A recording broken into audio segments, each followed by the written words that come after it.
And I just would like to welcome everyone. I'm Doris Marlin with UU Ministry for Earth, campaign lead for Strengthen Local Climate Commitments. And Dear Doris. Here we go. Dear Doris. Yes. Oh. I want to hit the record button. Yes, Gary, I totally want to hit the record button. You are so wonderful. Right, record. Record button is hit. Yay. Okay. So,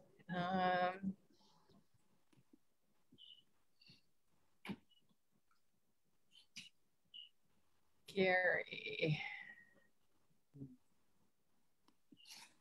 Do you want to see this, Diane? Pardon? Pardon, Gary? My bad, muting. Okay. All right.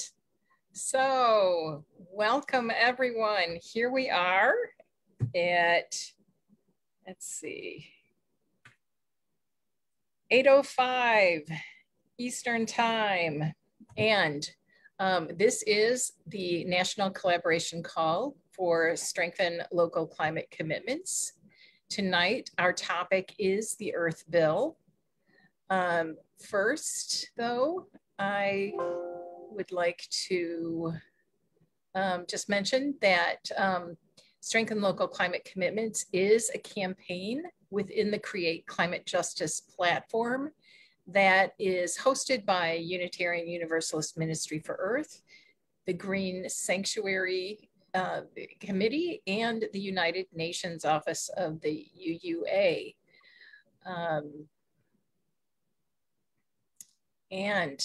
Tonight, here's kind of the run of show. Welcoming all. And we will soon hear introductions from our panelists. Please do put your name, your location, and your congregation or organization in the chat box so we all know who each other is. We're up to 24 people right now. We will then have an opening reflection from Rev Terry Ellen. And then I will fill you in a little bit on Strengthen Local Climate Commitments and a few other campaigns that are pretty much in the spotlight lately. Then we will move into our Earthville presentation, highlighting the connection to climate justice and the Adopt a District campaign within the Earthville network. That'll go for about 30 minutes, and then about quarter to the hour, we'll have some time for Q&A, but please do post your questions in the chat as we go along. Then we'll have closing reflections. At that point, we will end all formal recording and live broadcasting. And like we often do during our collaboration calls, we'll have a few minutes to just have an informal discussion. No one is obligated to stay, of course, but just want you to know that that time is available. So let me spotlight Reverend Terry Ellen, and he will give our opening reflection.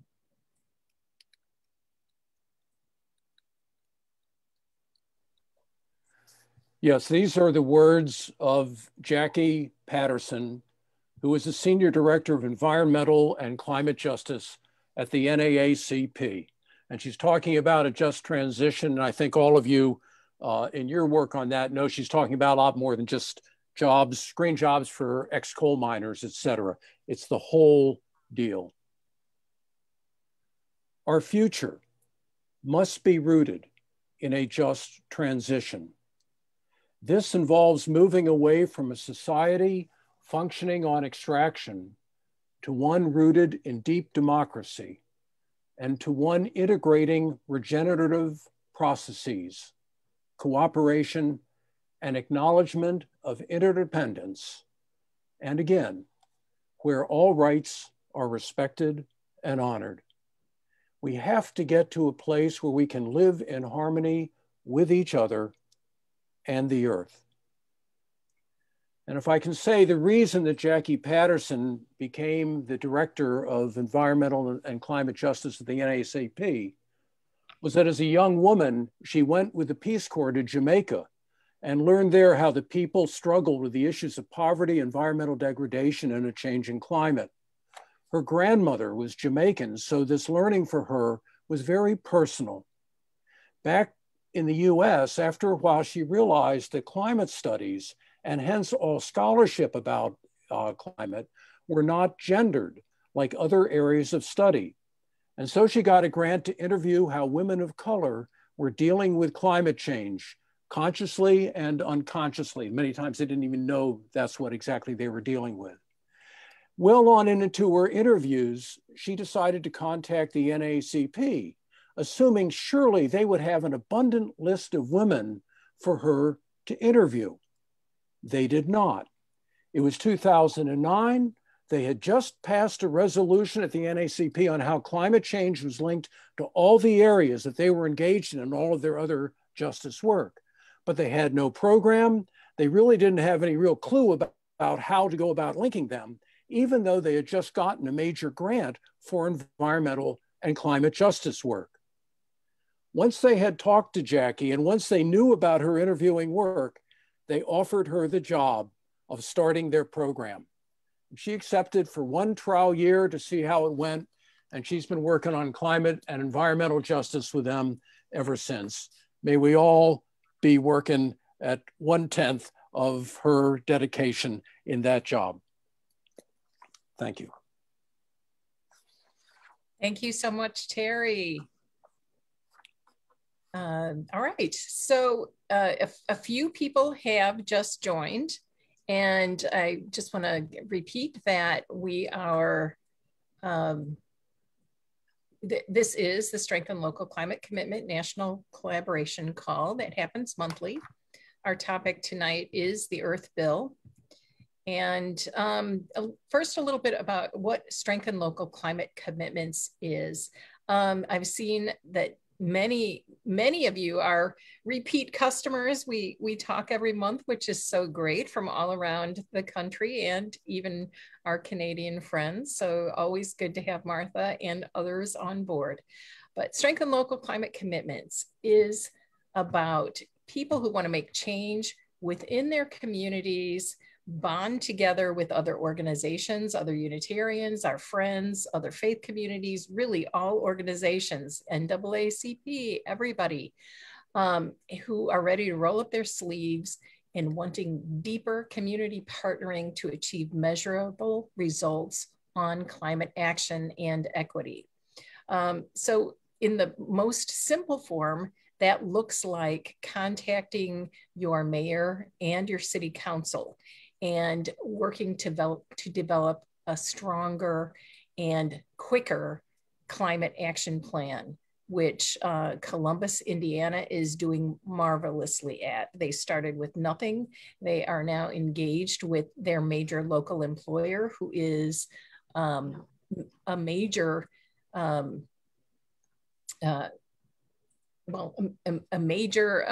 person in the diesel fuel company in the diesel fuel industry. And so they are essentially taking leadership in making strong changes in their industry. So we need all kinds of engagement, and that's just one example. The goal we are adding tonight is also to work within your community and adopt a district, bond together with others in your community and adopt a district. So we will hear a lot more about that in just a few minutes. Some of the other campaigns that the UU Ministry for Earth is focused on right now, you've just heard about Strengthen Local Climate Commitments. The other initiative that I've been managing is the UU Drawdown 2021 initiative. So I have the spotlight on Terry. So I'm gonna, yeah, I need to take that spotlight off Terry. Focus on right now, sorry about the local climate commitments, the other initiative that. So somebody has their Facebook Live on, and they need, thank you for muting. Thank you so much. Right.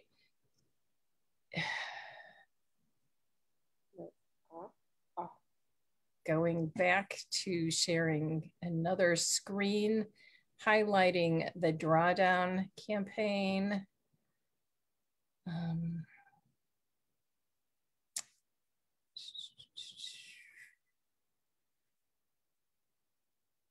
One second.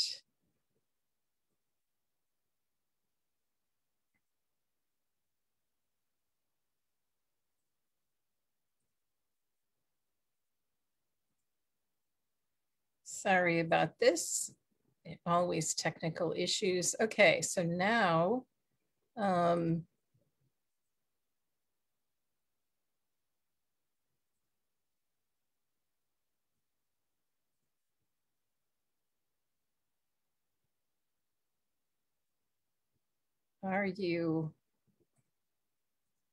should now be able to see a screen that at the top says show impacts for my organization. Can someone confirm that you can see that?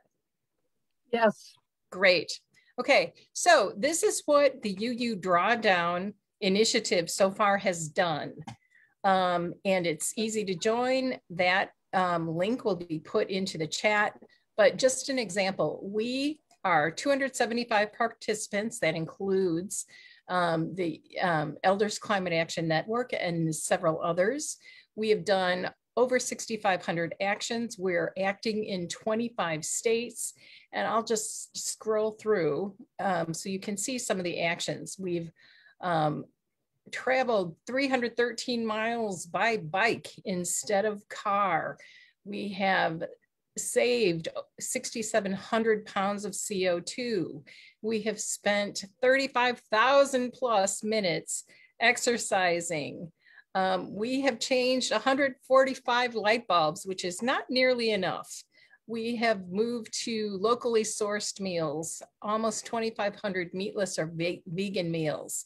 In particular, we have contacted 138 of our public officials, and we've planted 68 trees.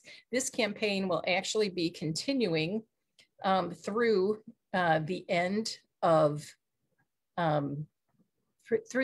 September. So there will still be time to join and participate. And that information will also go into the links for you. Okay. So back to what exactly we're doing. That was our drawdown campaign. Another campaign that has been in the news quite a bit is the Stop Line 3, which is a pipeline going through northern Minnesota. I will put a lot of information again into the chat so you can learn more about it. Essentially, it's an illegal pipeline that only benefits the Canadian companies that need a way to get the tar sands oil out of Canada. And they are sacrificing not only Native American lands, they are compromising treaty rights and essentially putting the pipeline straight through the headwaters of the Mississippi, which is unacceptable. So with that, just a reminder, please put your name and where you're from and your congregation in the chat.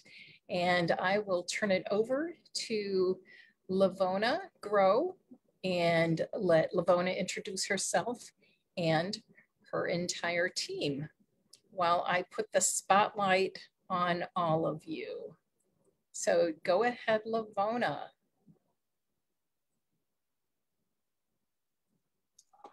Thank you, Doris. We're really excited to be here. We're some fellow UUs who are involved in something that's been called over you might have heard before, the Climate Crisis Policy Group that then became the Earthville Network more recently.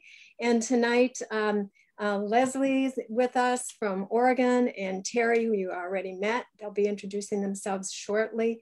I'm going to give you a real quick overview about what the Earthville Network is about, and we're going to share with you. And David has actually joined us also. He's going to be doing a special piece for us on sort of our state of play and why we've gotten involved with this particular organization and what that might possibly be for some as a model for you maybe to bring to your congregation or your interfaith groups that you work with. So since we're all spotlighted here, why don't we do our real quick, just go around. Maybe why don't we actually do right now the why you joined the Earthville Network, just maybe for a minute, and then I'll do that overview. And then Terry, Reverend Terry will be giving you more information about Earthville. I'll tell you more about the package of climate bills that we support.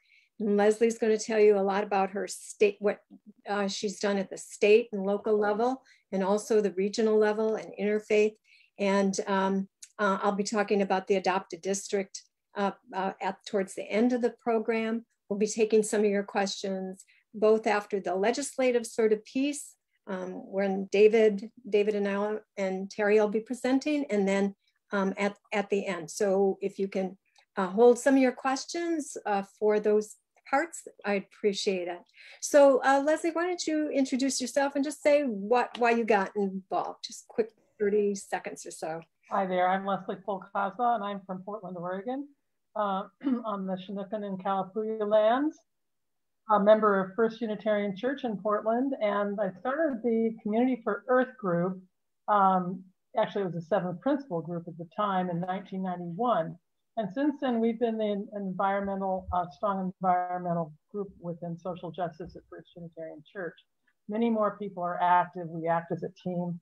The reason why I checked in with the Earthville last July and have kind of kept being educated and being involved is that not only did we want to do something locally with our legislature in Oregon, but you know, state lines don't mean a lot when pollution's drifting around and other problems are happening. So I really wanted to get involved in something that was more national, and that really fill the bill. And so our Community for Earth has signed on as endorsing it, and many people, including Anthakar, who's here, who's been convening a group of us, are involved. So that's it. Great, thanks. And we'll hear a little bit more about those successes that you've had later. Reverend Terry, how about yourself? Yeah, I'm Terry Ellen. I'm a retired Unitarian Universalist minister, mostly retired. And I worked for years with Lavonna and also with Doris with Unitarian Universalists for Social Justice in the DC area. And I've been working on with Chesapeake Climate Action Network on their board, and also a group called Interfaith Moral Action on Climate. The reason I'm here and have gotten involved is because this decade, I think, as we all know, is I would call it the most important decade in the Earth's history, because this is the 10 years, actually less than that we have to actually get and tackle and get going in a major way on climate. And in point of fact, the next 5 months is the absolutely open window, a brief opening with some hope in it anyway, to get this decade off to a start on this essential journey. That's why I'm here. Thanks, Terry. David, do you want to share? Sure. I'm David Shilton. I live in Arlington, Virginia, and go to the UU Church of Arlington. And I've been active advocating with Unitarian Universalists for Social Justice on Capitol Hill, mostly on environmental and climate issues. I totally agree with Reverend Terry that this decade is incredibly important, and this next 5 or 6 months is. I would add that, as I think my presentation will point out, the next month or two are really important on Capitol Hill, and I hope to shed some light on that. Thanks, David. And again, my name is Lavonna Grow, and I'm here in the ancestral lands of the Powhatan. I use she, her pronouns. I, as David, have been in the advocacy core of the Unitarian Universalists for Social Justice, to go to Capitol Hill every month, and working now with the Environmental Action Team. The reason I got involved a year ago, July, when this all came together, was number one, it was on federal legislation and on climate change. It was so singly focused. And that's what I really felt at that point. I was going on sort of a little sabbatical from my work with UUSJ. And I really decided that, you know, all these things are so interconnected that, but that climate and the health of our planet and people were so important that I wanted to work also with people that are solely focused on this. So I got involved and was working with the faith team. There's a faith team, interfaith team, and Corinna Gore initially pulled some of us together. And it felt really good to be working interfaith with people who had this kind of passion for this work. These people, I think, are very motivated also. And because of the way the organization is kind of structured, you're very much empowered to do a lot. So I'm going to move into a little bit about now what it looks like. And as I mentioned, or it was mentioned, that it was really July of 2020 that the Climate Crisis Policy Group took this on as sort of an initiative, thinking, gee, why aren't the climate groups getting together, and why aren't the secular and the faith folks working together? And let's bring them together to the table. So it's very grassroots. There's no paid staff. It's a real mobilizing all around that. The digest, there was this Climate Crisis Policy Digest, it's just how it started, which was really the research behind what are the solutions, very much like Project Drawdown. And so there's a real core, and that's one reason also I got involved, was that they did a lot of work. Even with UUSJ, we couldn't do that kind of research, and that was a real plus to me, to be able to go and have all this really good vetted information available to us. In other words, they're doing all the work. Plus, they have regular meetings. There's briefings that go on every Saturday, on the second Saturday, fourth Wednesday of the month, and every Monday night. And so at those meetings, they do briefings. They'll bring people from the Hill in. You know, we've had staff from Senator Booker's office coming in, talking about a couple of their bills. And so they were able to, you know, bring all that together. So that's one of the reasons that I got involved, and some of the things that it can bring to you and your congregation or your teams. So there's a bill package. It started out last year with a bill package of about 10, 11 bills that they were supporting. And then, and that concept is still there. There is now a 2021 bill package. And I'll be talking about that in a little while. But in about February of 2021, they came up with the idea of having one bill. And so the Earthville is this bill. It's not a bill that's been introduced into Congress, but it's a bill of solutions that has been vetted, and folks have come together, and there's definitions for it, and it's really focused on these mandates. And Terry's going to tell you really more about that. But it's singularly focused on sort of what are stopping our pollution. And so that's the main focus of that bill and that idea. So there's kind of these two arms to it. I think of a tree, actually, you know, is that you have this policy, the research, all the issue work, but then there's the network and this adopted district that you're going to hear more about, which is sort of, I think, of a plug and play program that you can form your own team, you can join a team, you can have an interfaith team, a secular team, your congregation can have their own team to go and lobby your members of Congress, and that on a regular basis. And they provide some of the tools for that. That's still getting refined. Just last week, the faith team, which there's over 150 people who are in our faith team, we offered a lobbying 101 training, and we'll do that type of thing again in the future. And so, so those are some of the things that it can offer, and this platform for advancing the work that is singularly focused on this. So what I wanted to do is really start out with David giving us now a state of play, what we call the state of play for legislation. And we're just really looking in the short term for right now. And David, if you want to give us an update on that, we'll then go to Reverend Terry to talk more about the Earthville. Sure. So if I leave you with nothing else tonight, I hope I leave you with the idea that this next couple of months is a really great time to contact your representative or senator about climate change, because there's some really important things moving in Congress right now. And there is at least a chance for some progress on those really important issues. As you've probably read, infrastructure is where the action is right now for legislation to combat climate change. And this may be the only really significant chance we have for large-scale legislation this year. And as you've probably also heard, the Biden administration and Democrats in Congress are following a two-track approach. So let me explain a little bit about that.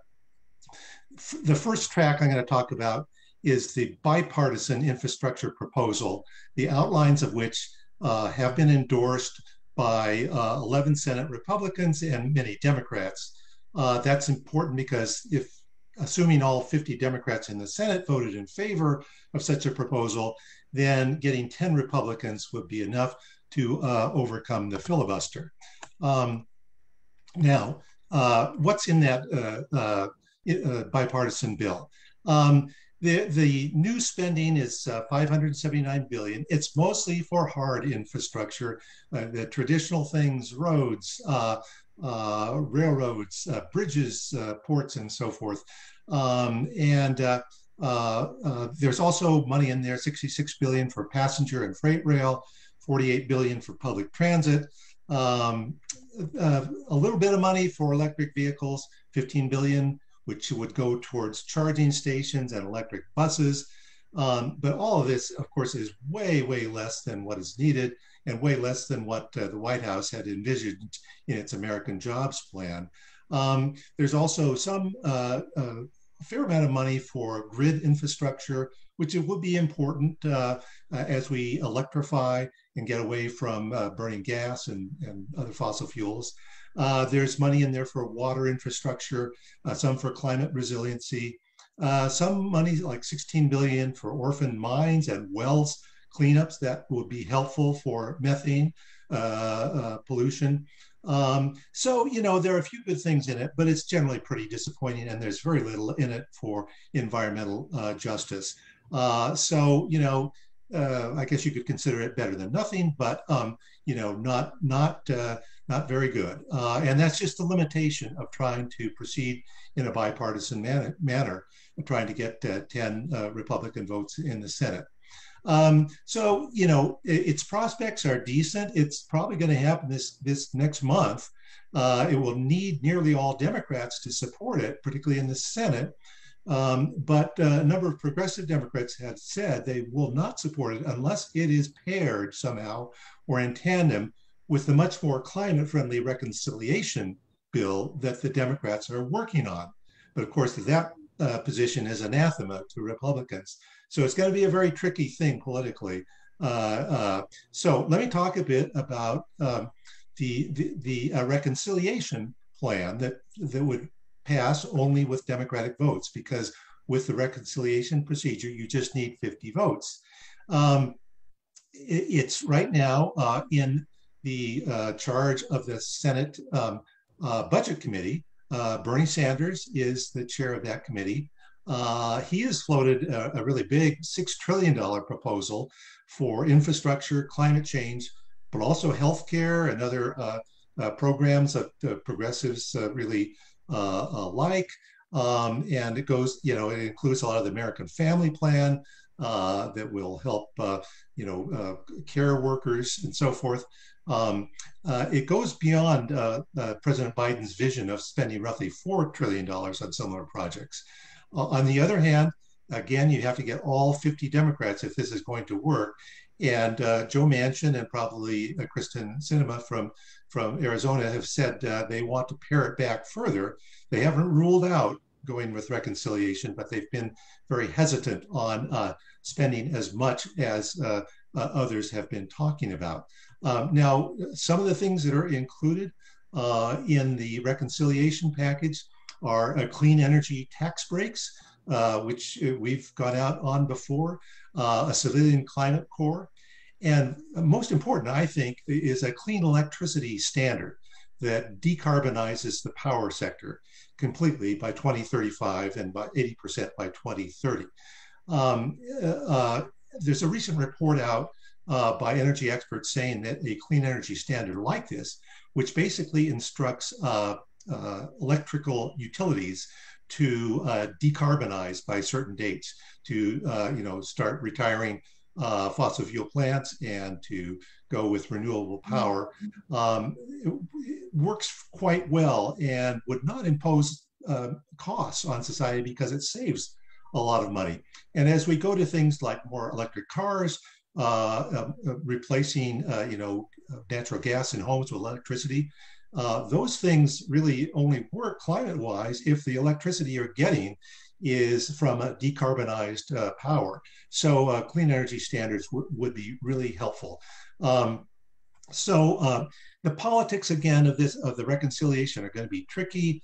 You've got to get the more conservative Democrats on board, and that's going to be hard. The other hard thing about it is you've got to get past the Senate parliamentarian. Reconciliation was developed, you know, 40 years ago as a budgeting tool. And so to work as a reconciliation, the bill has to do with revenues or taxation. It's got to have to do with money. So how do you squeeze a clean energy standard into that?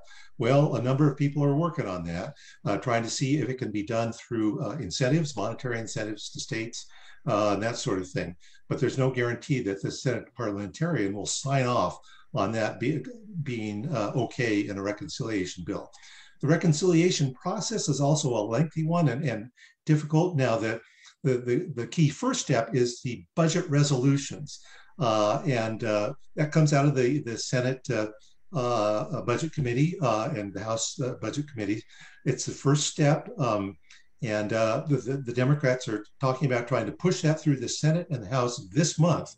So they've got to get every single member of their caucus to agree. And it has top line numbers, but it doesn't have a lot of details. Then that gets sent to the whole Senate and the whole House, and lawmakers have to work on the detailed bills that actually provide that funding and revenue. And then if the House and Senate pass different versions, then those have to be reconciled. So that can be a long process and a difficult one. But anyway, I think the point is that right now, this is a good time to talk to your Senate offices and your representative to stress the elements you would want to see in a climate change package, to stress the environmental justice elements, the quick change from a fossil fuel economy to renewable one, and let them know that these things are important to you. So that's about where things stand. Happy to answer questions later. Thanks, David. Okay. We're gonna switch over now to Reverend Terry. I'm gonna be sharing my screen while he's talking. Let's see, we'll get him. Fine. Lavonna is going to show a quick four-slide thing of the bill. But the first thing to understand about the Earth bill is that it's not really a bill at this point. It's a proposed legislation. It's compatible, as you'll see in the slides, with the Green New Deal and with Thrive and a whole bunch of other things, as well as these other bills that Lavonna is going to talk about.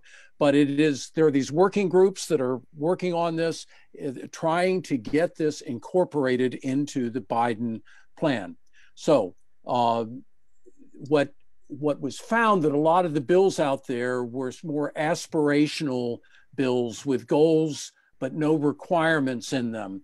And so the Earthville people looked for where sort of the central consensus of all these differing possibilities backed by different environmental organizations, and they came up with three main things that would address 80% of our energy usage. One, regenerative, renewable electricity generation. Two, changing to 100% electric cars, all of these by 2030, so addressing transportation. And three, changing to regenerative agriculture to capture carbon, and there are a whole bunch of benefits to that. So it was a consensus bill on these three areas, but perhaps even more importantly, it sets out to be a transparent, measurable, time-specific bill with mandated goals. And mandated goals is crucial on this, because a lot of other bills only have sort of hoped for outcomes. Mandated goals, time-specific, clear, measurable goals. So since we only have 6 years and 8 months at current rates before we hit 1.5 degree Celsius increase, there simply is not time for waffling around. That's why there are mandated goals. Now there are, well, let's go over to the slides here. I'll let you read, and I'll just highlight things that pop out.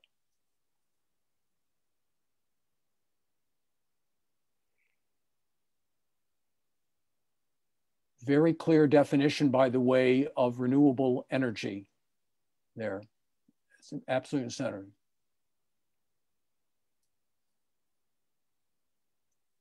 Now, actually, it goes to almost, some clean energy standards are not really that specific, or they can be worked around.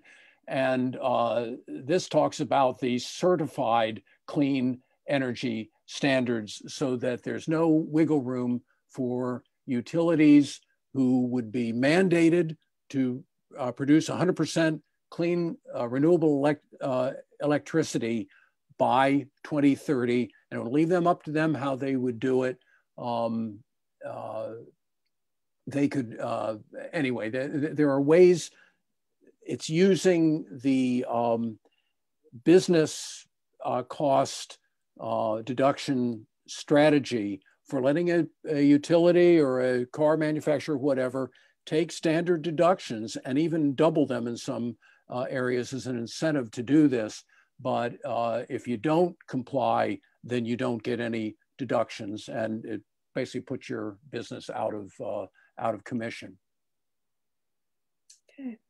Thanks, Terry. I just want to note at the bottom there, it says, let's include the Earthville in the American Jobs Act by July 4th. So this is what we were talking about earlier. We want these things incorporated into, legislation that is being considered over 20 during. And I think we should also say it's looking for pledges from individuals, from organizations, from politicians, and also from religious leaders. So all of those kinds of sign-ons of support, pledges, are needed, and you can find out more information. I should also just, I'll finish up with this. It has the backing of Youth and the Extinction Rebellion, Fridays for the Future, Youth for Nature, as well as the NAACP, Food and Water Watch, the Environmental Defense Fund, the National Lawyers Guild, the Poor People's Campaign, Drawdown, Chesapeake Climate Action Network, Sierra Club, and others. There's a complete list that you can find. So the page I'm showing you right now is the home page of the Earthville. You can see some of the groups here. There's additional information here about the definitions, which was stated as very important. So you can find that there. I also had put into chat a one-pager that is from the faith community. And from our faith team, it's a one page that I've tried to capture all of the links that you could possibly want, except for this next slide deck. But the 4 slides that you just saw from Terry are there. We're running a little short on time, so I'm going to go through this very quickly, just to give you an idea about when we talk about the climate bill package, what we're talking about. So these are actually bills that your teams can pick and choose to support. Your expectation, if you're going out for adopted district, is that you do talk about the Earthville, you talk about the package, but some of the groups like our Franciscan Action group up in New York, the Catholics, they chose to take some of the agriculture and farming related bills. And that's what they're going to be working on, and they'll be going. So these are current bills that are in. Now you might wonder, why does it say 116th and 117th? A lot of folks in the group like to show what were the bills that we supported in 2020. So those are in black. I've highlighted the ones that are in blue are the ones that are active bills that have been introduced or reintroduced recently.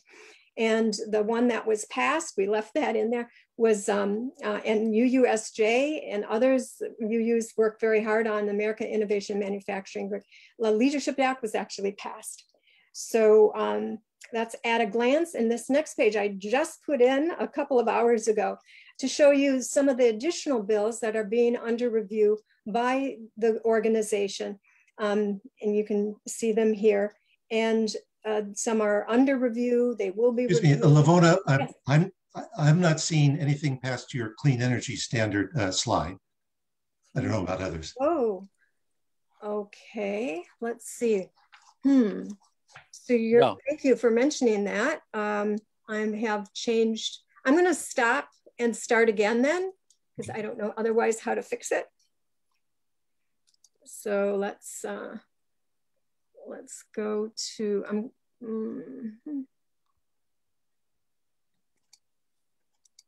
think it's this slide here. Okay, well this, I'm sorry, I'm back now at the, did you guys see this page? This is the, okay. So this is the page of the Earthville, and just important to know that there you can get and dig deeper on bill definitions. And also, it's not showing. We're not showing anything, Lavonna. I don't know what to say. Lavonna, is it? Are you talking about the handout that is linked in the chat? No. No. Okay. It shows on my screen that you are sharing. I'm sharing the screen, so I don't know. I'm going to stop sharing, I guess, right now. Well, if you, in the chat, I did put the link to this handout and those 4 slides. Lavonna, do you have multiple? Do I have, pardon? Do you have multiple desktops open on your computer? So, sometimes I find I have to switch my desktop and get my screen on what I want to share before it finally, finishes screen sharing with the other people on the Zoom. Just a thought to try that. Okay. All right. Let me try that. And I'm going to jump right into, because the clock is ticking. Let's see though. I have to get back to then share screen.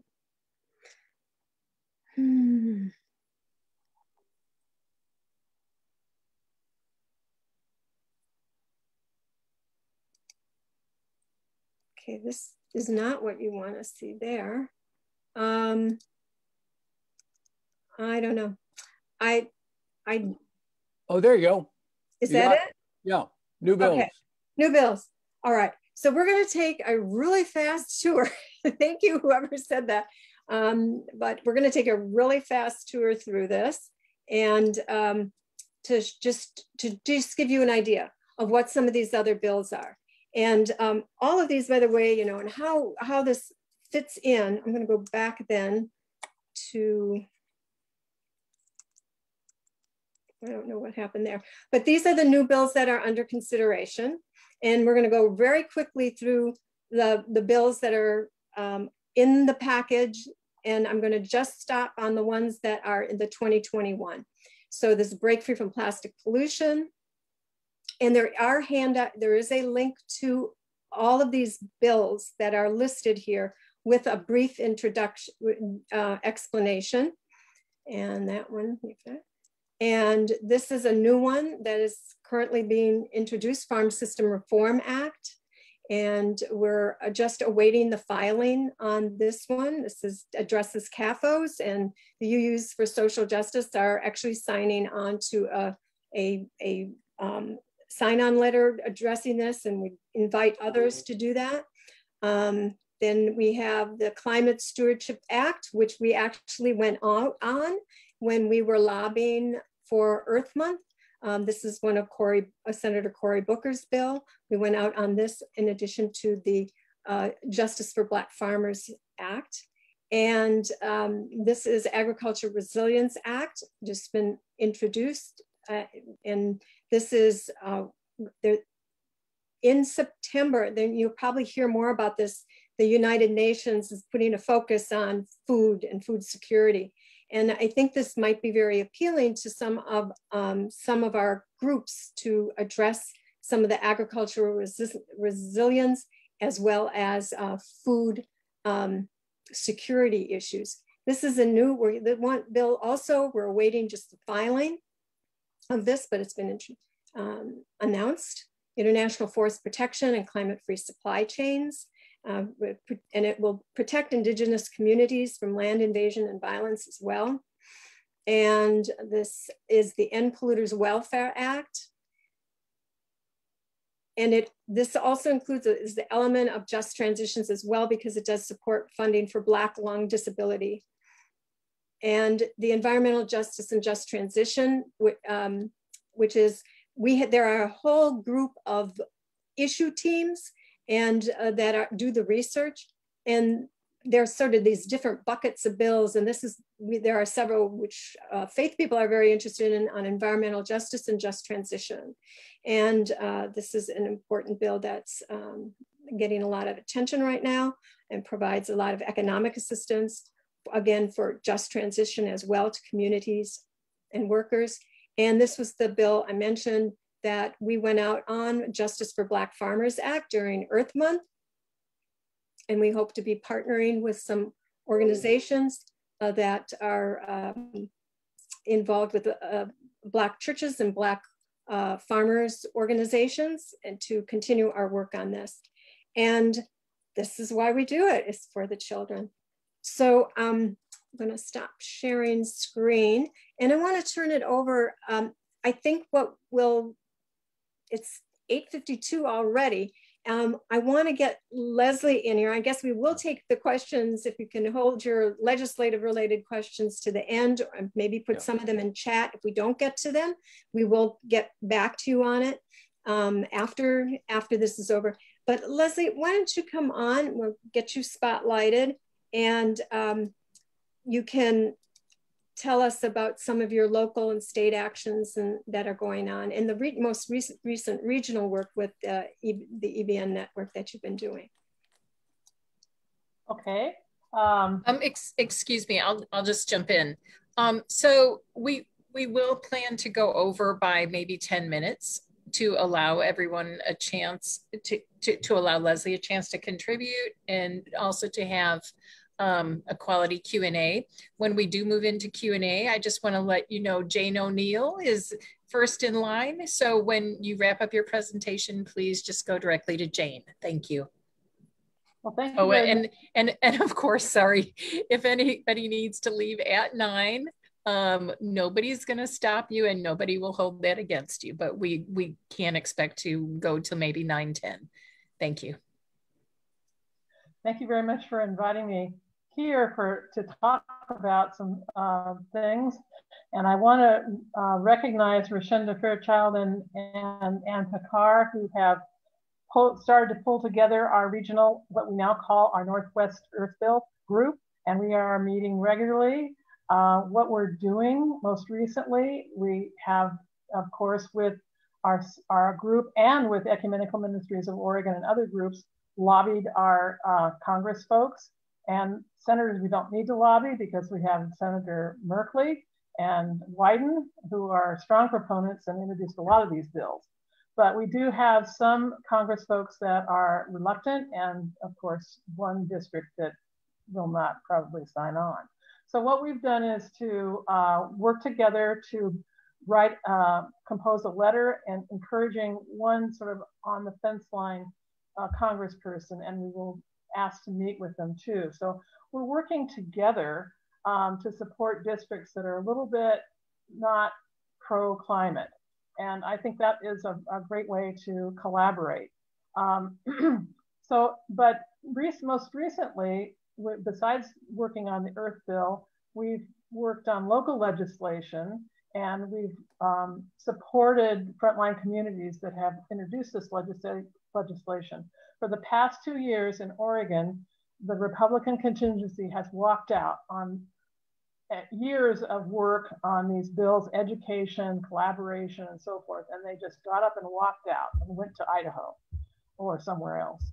And this year, the collaboration was better, and it wasn't everything that we wanted, but we passed at the end of June, House Bill 2021, which in Oregon will gain 100% clean energy by 2035.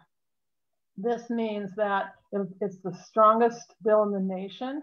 It also consults tribal organizations and local communities.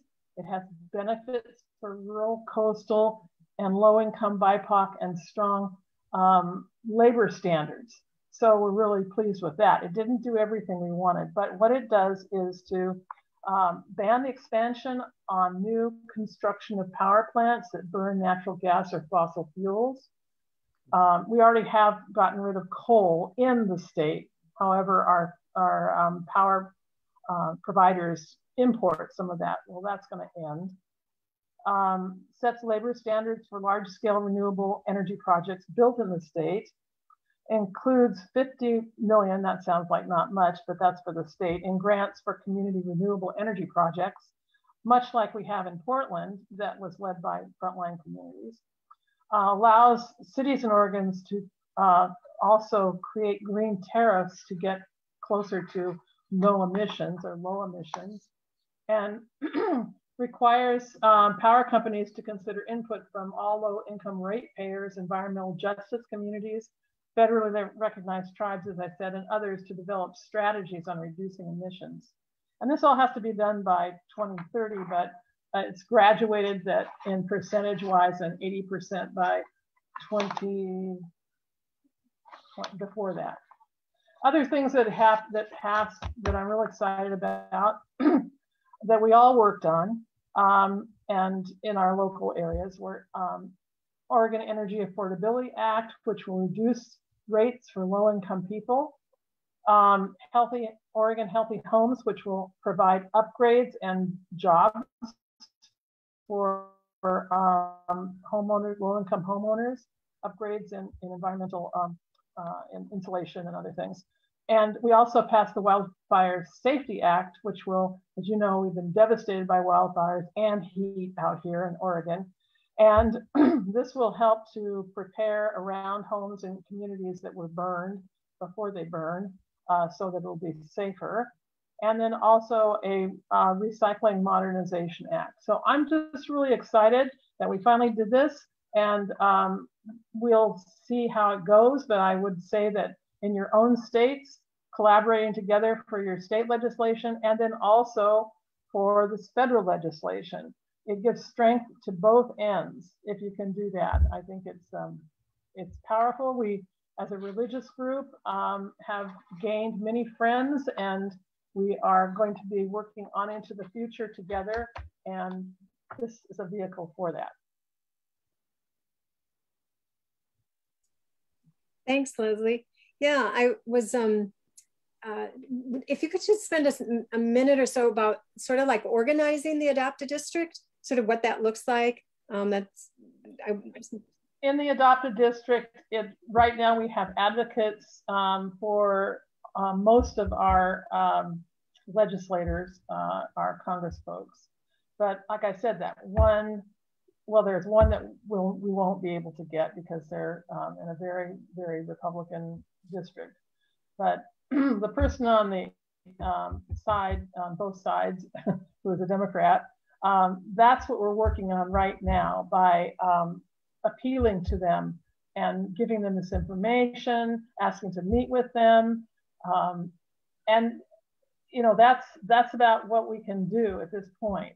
We do have adopted district for the Congress people that we are on our side. So we're fine there. Mm-hmm.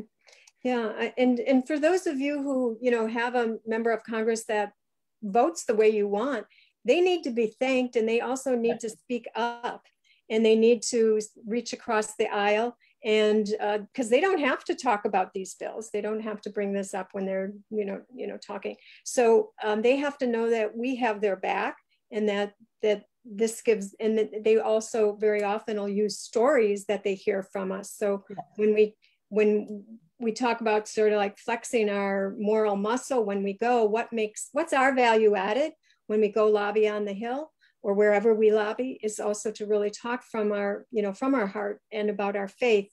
And that's something they don't hear about very often. And bring.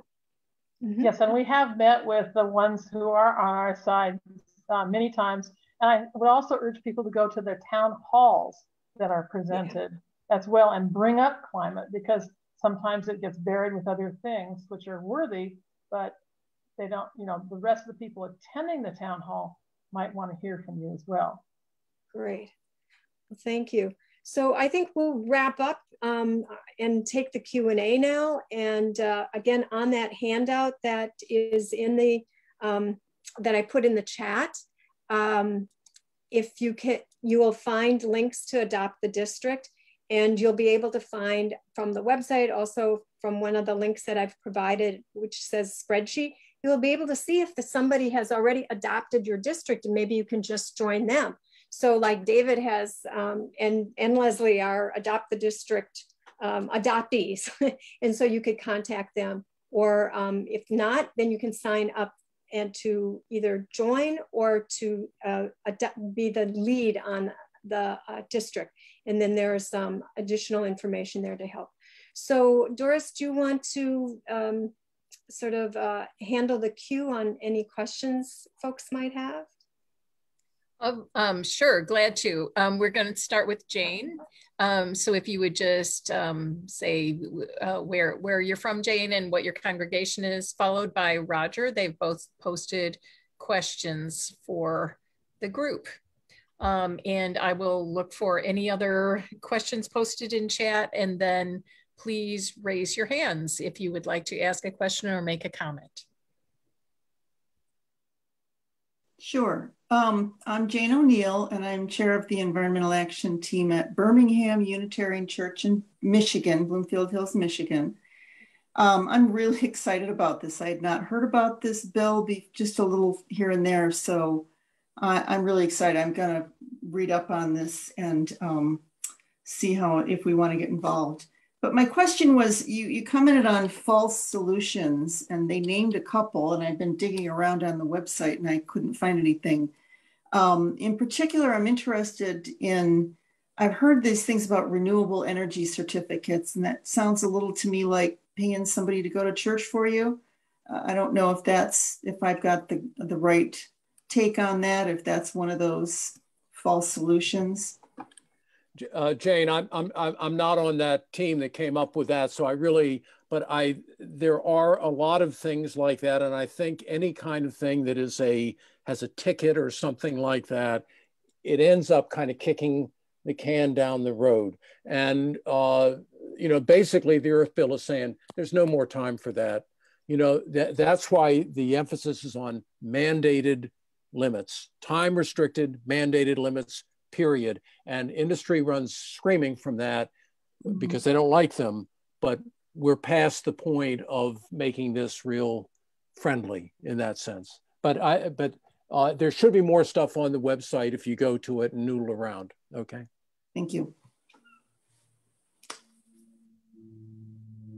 Okay, I don't believe we still have Roger. Roger, are you with us? If not, we'll move on to Diana's question. So going once for Roger, twice, 3 times. Okay, Diana.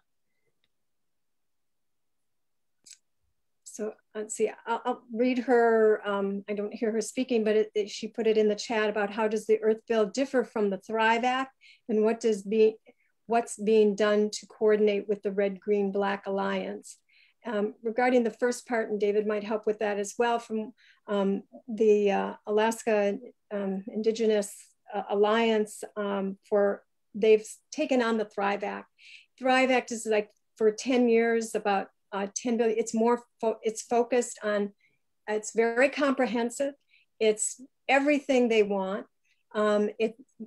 People, you know, it's justice bills, it's unions, it's jobs, it's as well as carbon and all of these other pieces, as well as financial. It talks about $1 billion a year, 10 billion over a 10-year period of time.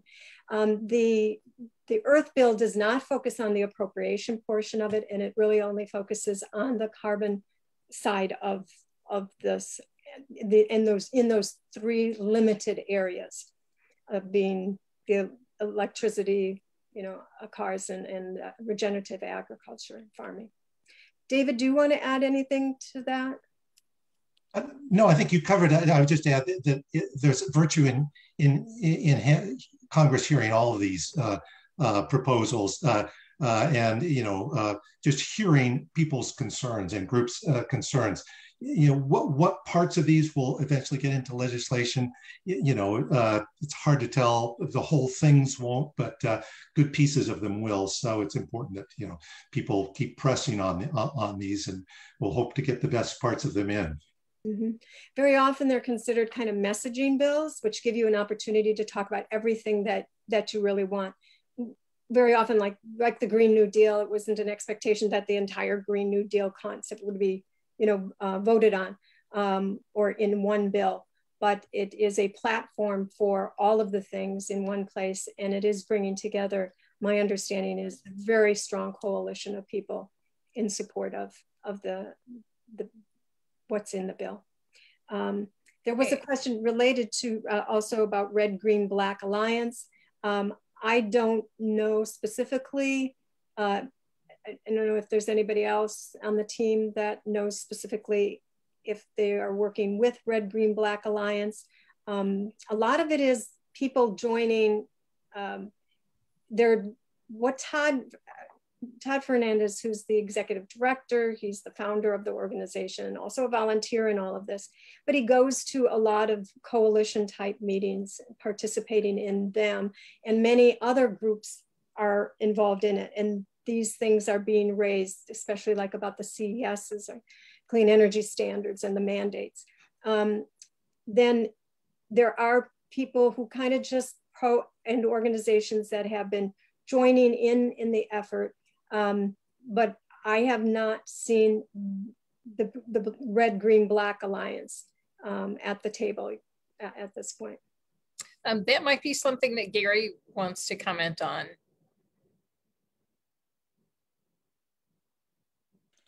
Well, not really, but they're active out there. Just wondered if they had been included in this effort. Okay, all right. And just as are there any other comments people would like to share? I think we can take maybe one.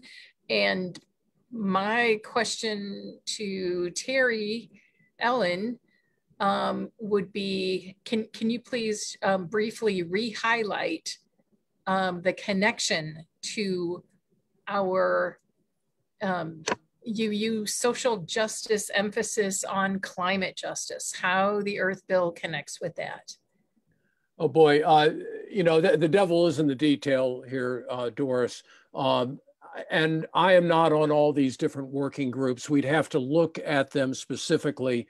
So I can't really answer your question with authenticity. I am certainly hoping that by this point in time, everybody has gotten that message big time, that you can't be having anything on climate that is not addressing the concerns of everyone, including the most disadvantaged and the people most affected by it.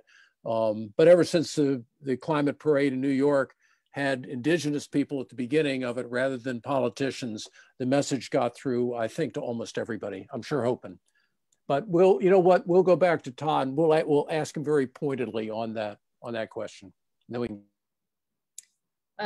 Okay, so moving to our closing, you may have noticed that I've been posting a lot about Stop Line 3 in the chat, and one reason is not only is it a campaign highlighted within the UU Ministry for Earth, but also it's an example of, and I put this statistic in the chat.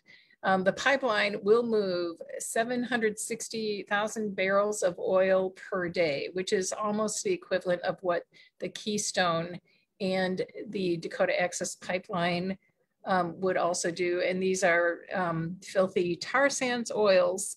And this, I mean, there's the Earthville, which is, of course, extremely important, but there are also ongoing actions that will affect us for the next 50 years if they are not stopped in their tracks.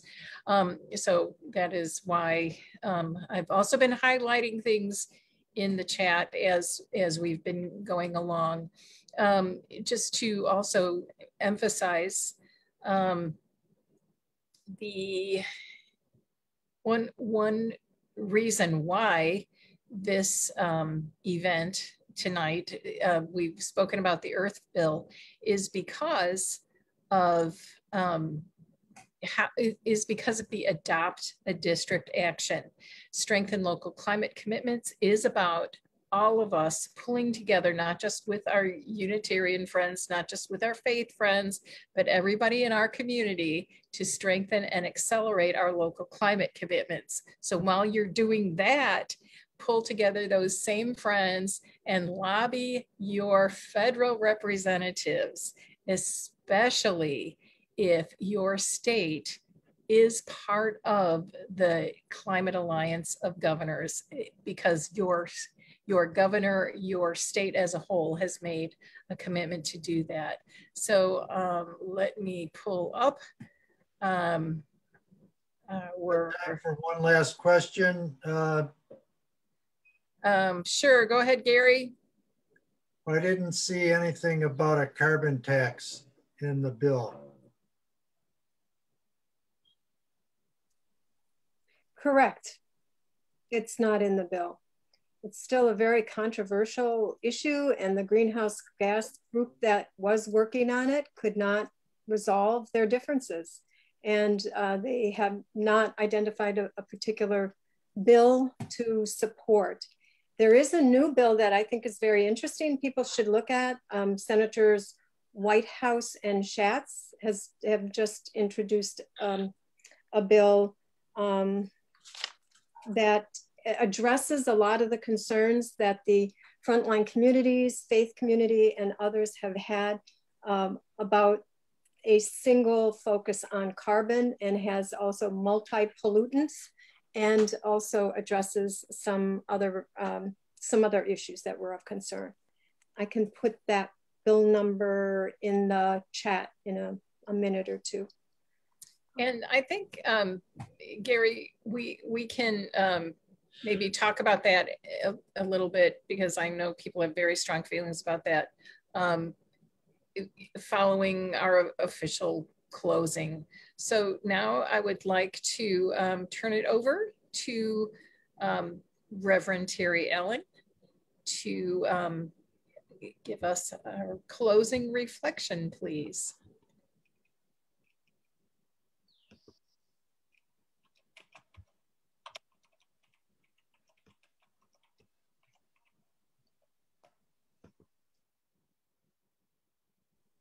We can't hear you, Terry.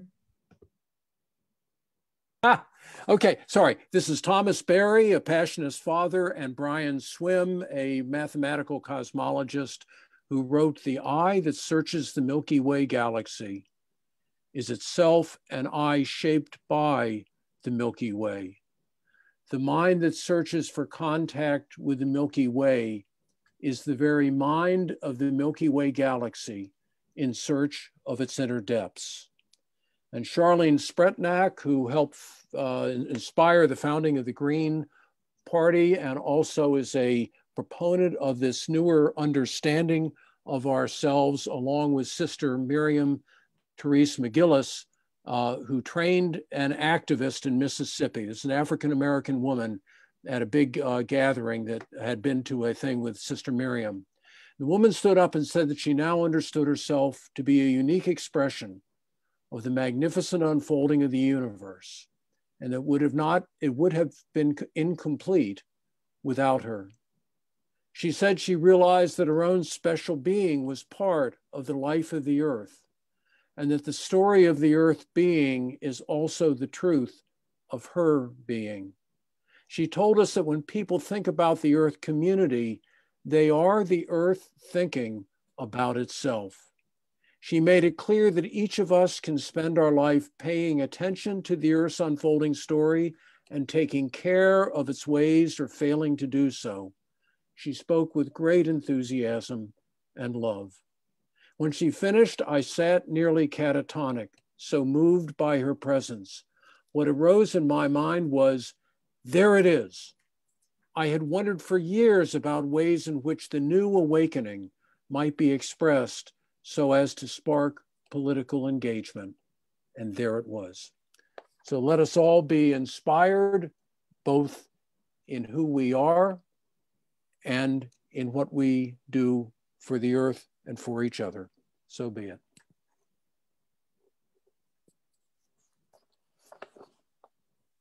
Okay, well, I would like to thank all of our presenters tonight.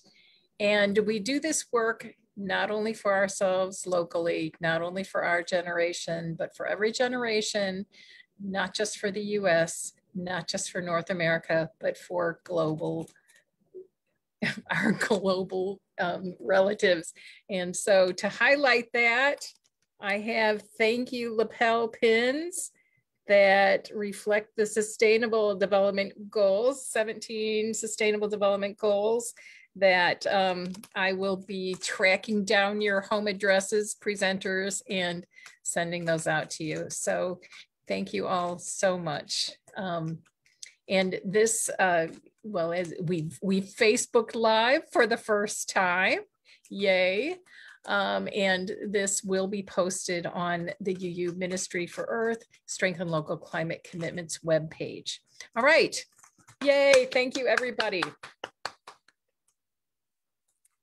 Best wishes and good night. The recording is going to stop.